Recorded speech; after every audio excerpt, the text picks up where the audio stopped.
কুমিল্লার কলেজ ছাত্রী সোহাগী জাহান তনু হত্যার ১০ বছর পর গ্রেফতার ওয়ারেন্ট অফিসার হাফিজুর রহমানকে ৩ দিনের রিমান্ড শেষে কারাগারে পাঠানোর নির্দেশ দিয়েছে আদালত।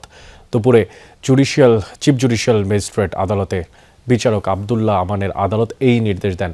তদন্ত কর্মকর্তা পিবিআই পরিদর্শক তরিকুল ইসলাম জানান, রিমান্ডে জিজ্ঞাসাবাদ শেষে আসামিকে আদালতে উপস্থাপন করা হয়। এই ঘটনায় অন্য কোনো আসামিকে গ্রেপ্তারের আপডেট এখন পর্যন্ত পাওয়া যায়নি। ডিএনএ ক্রস ম্যাচিং প্রক্রিয়া এখনও রয়েছে চলমান। আর এর আগে গত বুধবার গ্রেফতারকৃত ওয়ারেন্ট অফিসার হাফিজুর রহমানকে কুমিল্লা আদালতে হাজির করা হয়। ৩ দিনের রিমান্ড মঞ্জুর করেন senior judicial magistrate Mominul Haque. আর ২০১৬ সালের ৬ এপ্রিল ভিক্টোরিয়া সরকারি কলেজের ইতিহাস বিভাগের ছাত্রী সোহাগী জাহান তনুকে ধর্ষণের পর হত্যার ঘটনায় মামলার ১০ বছর পর ৩ জনের ডিএনএ ম্যাচিং করার নির্দেশ দেন আদালত। যার 10টা আসামি তার ফাঁসি চাই আমি।